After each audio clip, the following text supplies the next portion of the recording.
எடப்பாடி பழனிசாமி குருநாதர் தான் செங்கோட்டையன். ஏலிகிட்ட வந்து புலி பயப்படலாமா? நாலாவது இடத்துக்காக தள்ளி விட்டு எடப்பாடி பழனிசாமியை சோழியை முடிச்சிடணும், க்ளோஸ் பண்ணி விட்டு அவர் செங்கோட்டை நினைச்ச மாதிரி ஒருங்கிணைக்க முடியல. எடப்பாடி பழனிசாமியை அஸ்தமாய்க்கணும்னு நினைக்கிறாரு. திராவிட இயக்கத்தில் வளர்ந்தவர்களுக்கு ஒரு சரணாலயம் அண்ணா அறிவாலயம் தான். துக்ளக் ரமேஷ் ஆட்டோமேட்டிக்கா வெளியே வருவார். பார்த்தீங்கன்னா தாவேக்கா தான் போவார்னு அப்படின்னா அவங்க இப்பயும் கைடு பண்றாங்க செங்கோட்டையனுக்கு. அப்ப அந்த காவி கூட்டத்தை வீழ்த்த வேண்டும் என்றால் இன்னைக்கு மிகப்பெரிய படை பட்டாளத்தை உருவாக்கி தமிழ்நாட்டில் இந்தியாவிலே இன்னைக்கு உருவாக்கி வச்சிருக்கிறவர் நம்முடைய திராவிட மாடல் முதல்வர் ஸ்டாலின். பட்டினப்பாக்கமோ பனையூரோ அவர் சென்றால் அவர் வரலாறு மாசுபடும். அறிவாலயம் சென்றால் அவர் வரலாறு ஒளி வீசும். புதிய சிந்தனை நேயர்களுக்கு வணக்கம். இன்றைய சிறப்பு நேர்காணலில் நம்முடன் சிறப்பு விருந்தினர் அண்ணா திராவிட மக்கள் முன்னேற்ற கழகத்தின் பொதுச் செயலாளர் வழக்கறிஞர் திரு பசும்பொன் பாண்டியன் அவர்கள். சார் வணக்கம். வணக்கம். எப்படி சார் இருக்கீங்க? நலமா இருக்கேன். நீங்க எப்படி இருக்கீங்க? நலமா இருக்கேன் சார். இன்னைக்கு சோசியல் மீடியால இன்னைக்கு நியூஸ்ல ஃபுல்லா இன்னைக்கு அமைச்சர் முன்னாள் அதிமுக அமைச்சர் செங்கோட்டையன் மீது தான் இன்னைக்கு நியூஸ் போயிட்டு இருக்கு. அவர் அதிமுக நீக்கப்பட்ட பிறகு தாவேக்கா போவாரா அப்படின்னு எதிர்பார்த்த சமயத்துல இன்னைக்கு திடீரென்று இன்னைக்கு அவருடைய எம்எல்ஏ பதவியை ராஜினாமா பண்ணியிருக்காரு. அதே சமயத்துல அமைச்சர் சேகர்பாபு கூட கிட்டத்தட்ட ஒரு அரை மணி நேரம் தனியா பேசியிருக்காரு. என்ன தசை நடக்குது? செங்கோட்டையன் அவர்கள் தாவேக்கா பக்கம் போவாரா இல்ல திமுக பக்கம் போவாரா? எப்படி சார்? என்னுடைய நம்பிக்கை திராவிட முன்னேற்ற கழகத்தின் பக்கம்தான் அவர் செல்லுவார், செல்ல வேண்டும். அதுதான் நியதி, அதுதான் கொள்கை, அதுதான் லட்சியம்.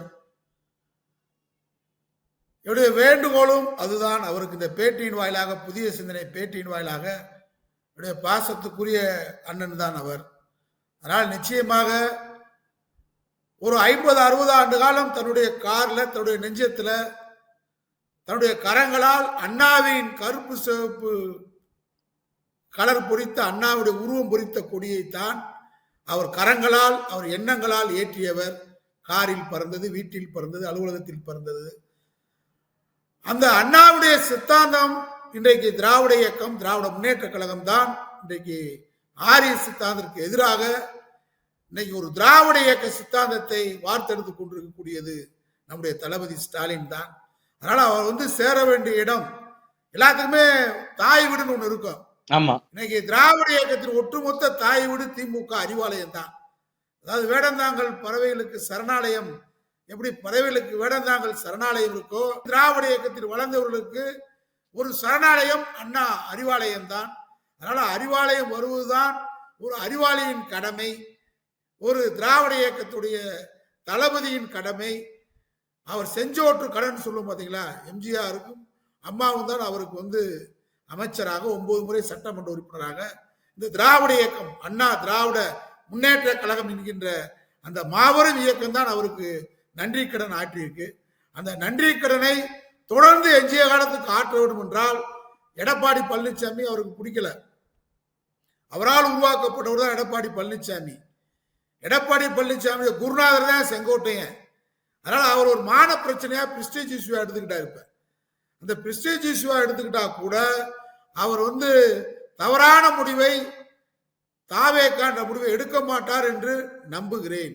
ஆனா துக்ளக் ரமேஷ் அவர்கள் இன்னைக்கு திரு செங்கோட்டையன் அவர்களை சந்திச்ச பிறகு வந்து பேட்டியில சொல்லியிருக்காரு, இல்ல அவர் தாவேக்கா பக்கம் போவதான் விருப்பத்துல இருக்காரு, தாவேக்கா பக்கம் கண்டிப்பா போவாரு அப்படின்னு சொல்றாரு சார். அவர் துக்ளக் ரமேஷ் ஆகட்டும், நிர்மலா சீதாராமன் ஆகட்டும், அமித்ஷாவாகட்டும், ஆடிட்டர் குருமூர்த்தி ஆகட்டும், அவங்க கொண்டு போய் இப்ப சேர்க்கக்கூடிய இடம் பனையூர். பனையூர் தானா குணா கூட்டத்துல தான் போய் சேர்க்கணும்னு அவங்க விரும்புறாங்க. ஏதோ தானா குணா கூட்டம் சொன்னீங்களா, என்ன சார் அது? தானா குணாவிட தற்கூரி கூட்டம் சுருக்கமாடா. தற்கூரினா ஒரு கோவம் வருது, அதனால தானா குணம்னு நாங்க மதுரை மாவட்டத்தில், தென் மாவட்டத்துல அதுக்கு பேரு தானா கூட்டம்னு வச்சிருக்கோம். அந்த தாவேக்கா கூட்டத்துக்கு பேரு தானா கூட்டம், தானா குணா. நாங்க தற்கூரி கூட்டம் இல்ல, நாங்க ஆச்சரியக்குறி அப்படின்லாம் சொல்றாரு சார். அவரு 2026 தேர்தலில் அவர் பெரிய ஆச்சரியக்குறியா தள்ளப்படுவார். சினிமாவில் இருக்க போறது இல்ல, அரசியல் கடத்தில இருக்க போறது இல்ல. ஆச்சரியக்குறி யார் என்பதை பல ஆண்டுகளாக, 75 ஆண்டுகளாக திராவிட இயக்கம் காமிச்சிருக்கு. எல்லோருக்கும் ஆச்சரியக்குரிய ராஜகோபாலாச்சாரியிலிருந்து அனைவருக்கும் ஆச்சரியக்குரியை காண்பித்த இயக்கம் திராவிட இயக்கம், திராவிட முன்னேற்ற கழகம். அதனால விஜய்க்கு வந்து பெரிய ஆச்சரியக்குறி. அந்த ஆச்சரியக்குறிக்கு அவர் வரைக்கும் படிச்சிருப்பாரு, வழக்கம் தெரிஞ்சிருக்காம இருந்திருப்பாரு. இப்ப அரசியல் பாடம் அவருக்கு கற்பிக்க போகுது.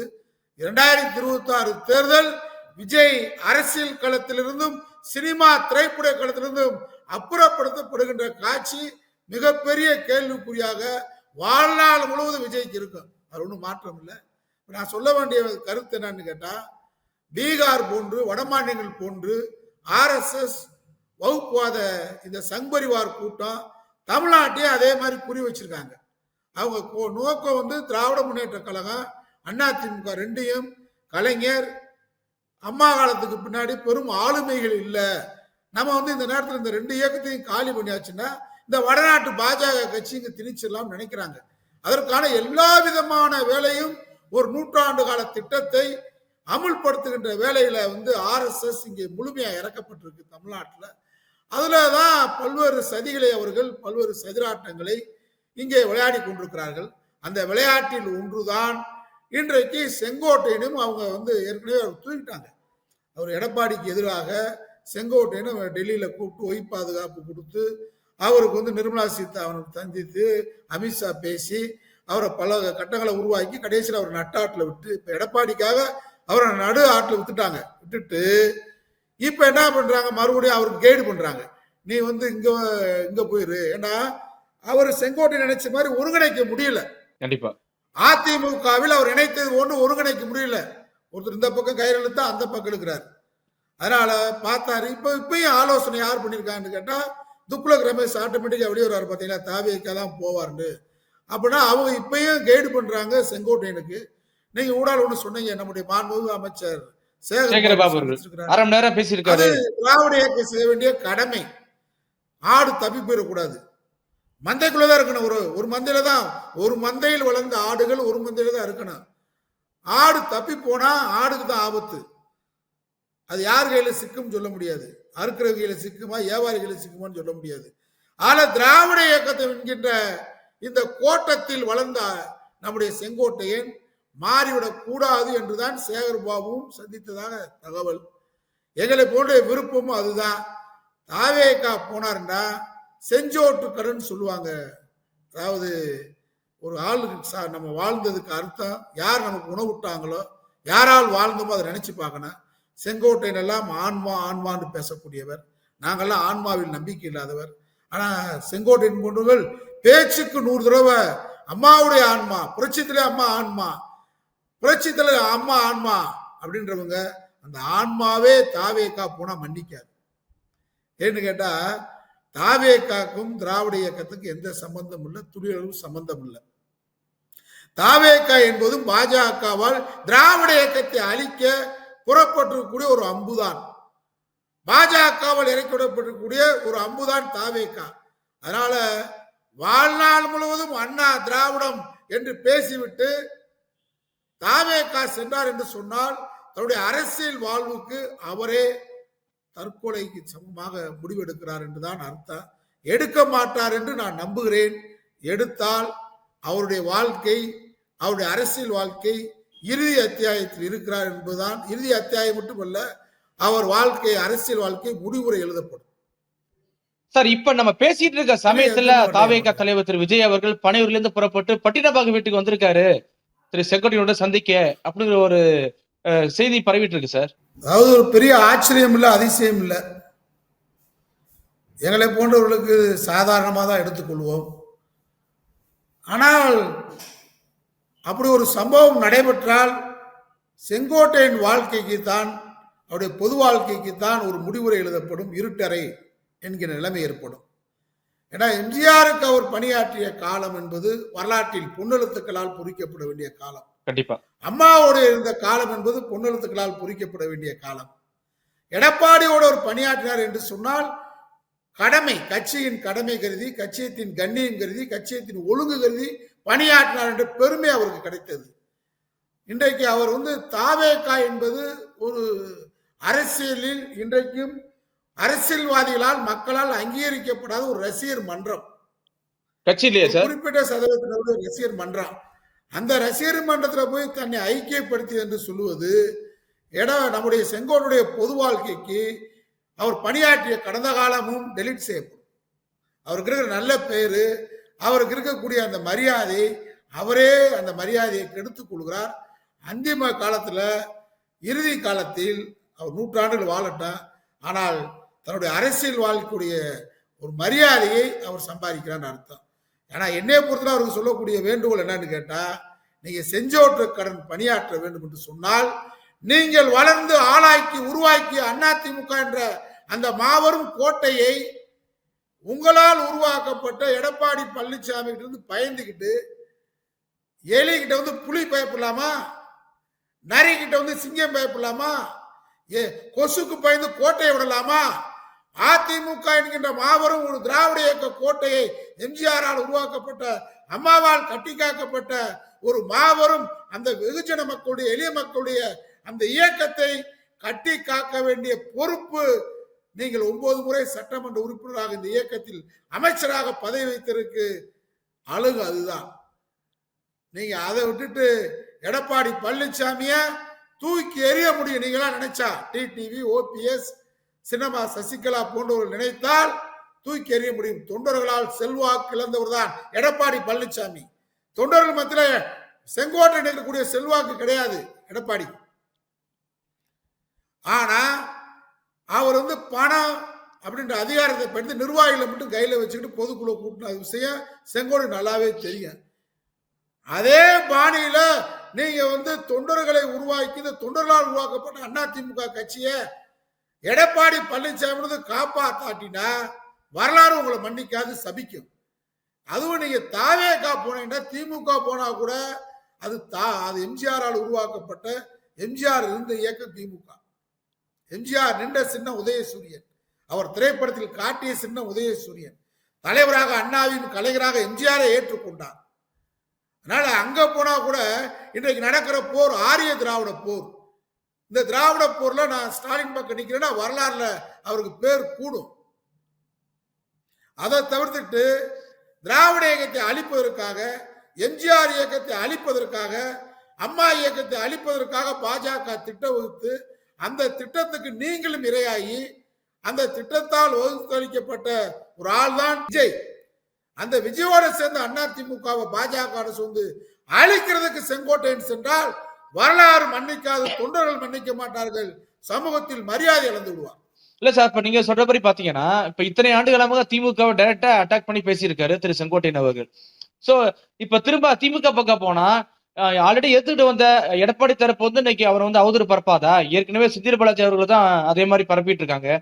சோ இந்த மாதிரி திரும்ப செங்கோட்டையன் மீது அந்த அவதூறு போகாதா எப்படி சார்? திமுக அதிமுக எதிர்ப்பு என்பது எம்ஜிஆர் காலம், கலைஞர் காலம், அம்மா காலம், கலைஞர் காலம் முடிந்து விட்டது. இன்றைக்கு திமுக அதிமுக என்பது மிகப்பெரிய சண்டை இல்லை. அன்னைக்கு எம்ஜிஆருக்கு ஏற்பட்ட கட்சியில் தூக்கி எறிஞ்சனால எம்ஜிஆர் மிகப்பெரிய பலத்தை உருவாக்கி காட்டினார். எம்ஜிஆரால் உருவாக்கப்பட்ட அதிமுகவை கட்டி காப்பாற்றிய பெருமை அம்மாவுக்கு உண்டு. இன்னைக்கு கலைஞர் இல்லை, எம்ஜிஆர் இல்லை, அம்மா இல்லை. இன்னைக்கு யார் திராவிட இயக்கத்துக்கு எதிரி, துரோகி யார் அப்படின்னு தான் பார்க்கணும். இன்னைக்கு திமுக அதிமுக இரண்டு இருக்கணும். இந்த ரெண்டு இயக்கமும் இருதுருவ அரசியல் தமிழ்நாட்டுக்கு தேவை கண்டிப்பா. ஆனால் இன்னைக்கு எதிரி யார், துரோகி யாருன்னு பார்க்கணும். திமுகவுக்கு அதிமுக எதிரி, அதிமுகவுக்கு திமுக எதிரி. அரசியல் இருதுருவ அரசியல். ஆனால் எம்ஜிஆரா கலைஞரா, கலைஞரா அம்மாவா இருந்த காலகட்டம் இன்று இல்லை. இன்னைக்கு என்ன காலகட்டம் கேட்டா, ஒட்டுமொத்த திராவிட இயக்கத்துடைய ஆணி வேறவே அசைக்கணும்னு சொல்லி ஒரு 100 ஆண்டு கால திட்டம் வகுத்து RSS இந்த மண்ணில் நுழைகிறார். அப்ப நுழையும் போது துரோகியை தான் முதல் வீழ்த்தணும். சித்தாந்த துரோகம் யார்? சித்தாந்த துரோகியாக காவி கூட்டம் இருக்கு.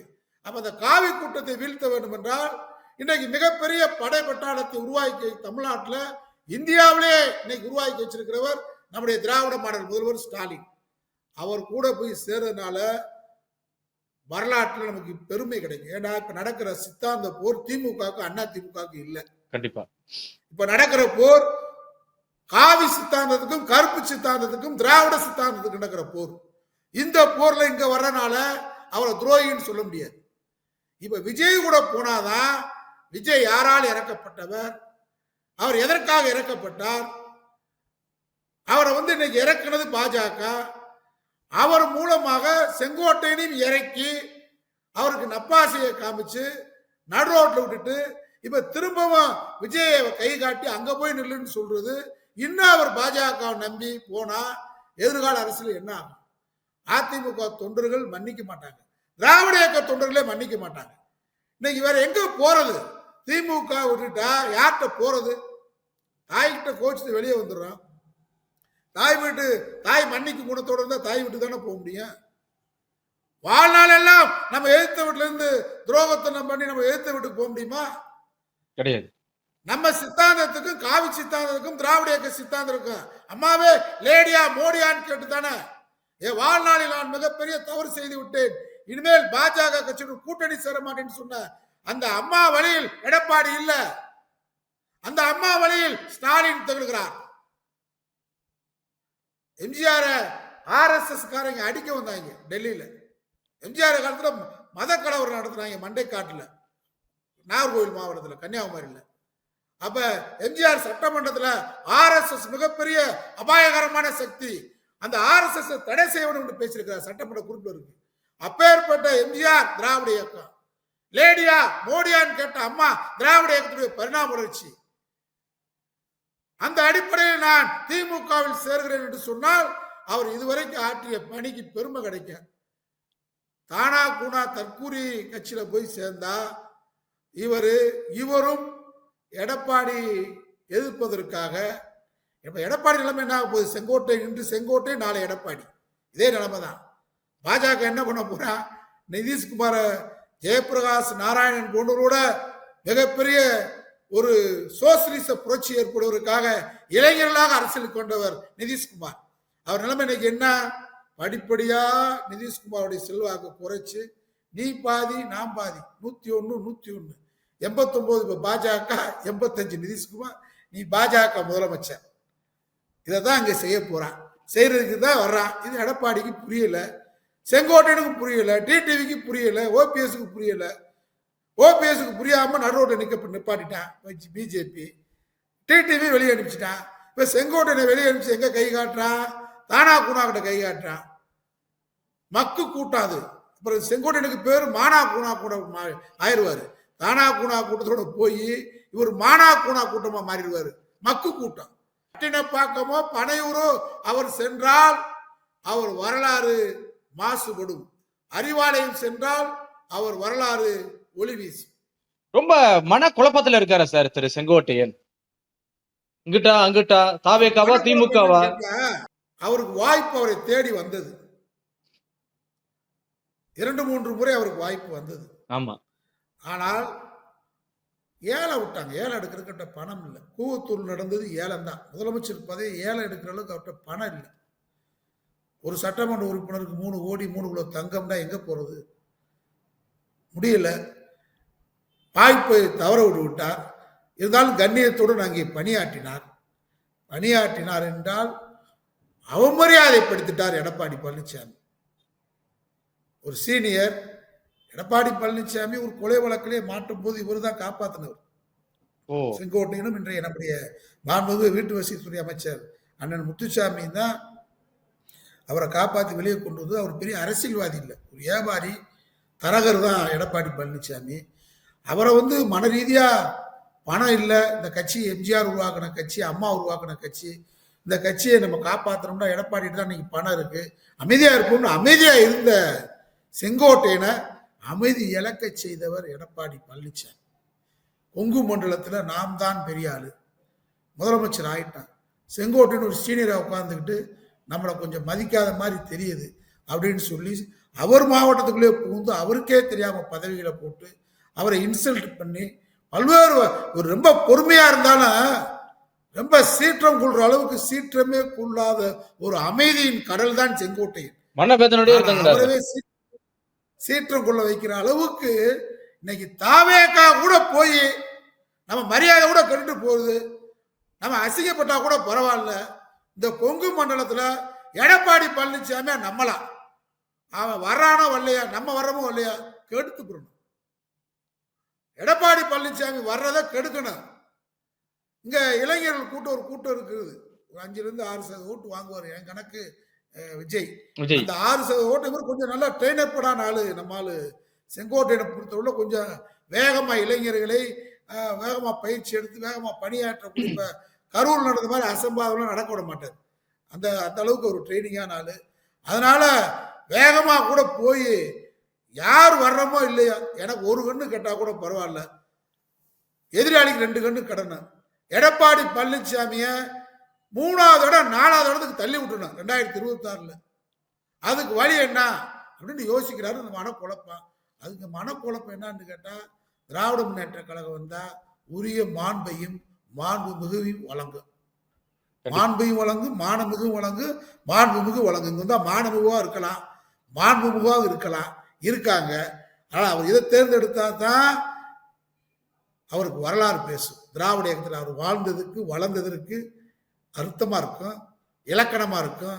ஆனா அதை மாற்றி அவர் தாவேக்கான்ற முடிவு அவர் என்ன எடுத்தாருன்னு சொன்னா, அவர் என்ன நினைக்கிறாருன்னா, 2வது இடத்துக்கு திமுக அடுத்து தாவேக்காவை கொண்டு வந்து 3வது இடத்து 4வது இடத்துக்காக தள்ளி விட்டு எடப்பாடி பழனிசாமியை சோழியை முடிச்சிடணும், க்ளோஸ் பண்ணி விட்டுருணும். அந்த தேர்தலோட நம்ம முடிகிறோமோ இல்லையோ, எடப்பாடி பழனிசாமியை அஸ்தமாய்க்கிறோம்னு நினைக்கிறாரு. அந்த அளவுக்கு சீண்டி பார்த்துட்டாரு எடப்பாடி செங்கோட்டையனை. அதனால கொஞ்சம் மனக்குழப்பத்தில் இருக்கிறாரு. மனக்குழப்பத்தில் எதிராளிக்கு ஒரு கண்ணால் ஒரு 2 கண்ணும் போட்டோம், நமக்கு ஒரு கண்ணு போனா பரவாயில்ல நினைக்கிறாரு. இருந்தாலும் எங்களை பொருடைய அன்பான அழைப்பு, நீங்கள் வாழ்ந்ததற்கு, நீங்கள் வளர்ந்ததற்கு, நீங்கள் பாதுகாக்க வேண்டிய இயக்கம் அதிமுக தான். அதுக்கு நீங்க பொறுமையா இருந்து இன்னும் ஒருங்கிணைக்க வேலையை பார்க்கணும். அதிமுக என்ற கட்சி நீங்க உயிர் உள்ளவரை இருக்கணும். அம்மா சொன்னாங்க, 100 ஆண்டுகள் ஆனாலும் ஒரு தொண்டன் இந்த கட்சியை நடத்துவாங்கன்னாங்க. உங்கெல்லாம் வச்சுதான் நம்பிக்கையோட சொன்னாங்க. இப்படி நட்டாட்டில் விட்டுட்டு அதிமுக விட்டுட்டு போயிடக்கூடாதுன்றது வேண்டுகோள். அப்படியே நீங்க போகணும்னு நினைச்சாலும் தாயகம் நோக்கி வாங்க. தாயகம் தான் இன்றைக்கு நம்முடைய அறிவாலயம். அறிவாலயத்தை நோக்கி வாங்க. அதை விட்டுட்டு தானா கூணாவை நோக்கி போனா நீங்களும் அசிங்கப்படுவீர்கள், அவமானப்படுவீர்கள் என்பது என்னுடைய அன்பான வேண்டுகோள். பொறுத்திருந்து பார்க்கலாம் சார். செங்கோட்டையன் அவர்கள் திமுக பக்கம் போவாரா, தாவேக பக்கம் போவாரா என்று கண்டிப்பா சார் தொடர்ச்சியா பேசுவோம். மிக்க நன்றி சார். நன்றி, மகிழ்ச்சி.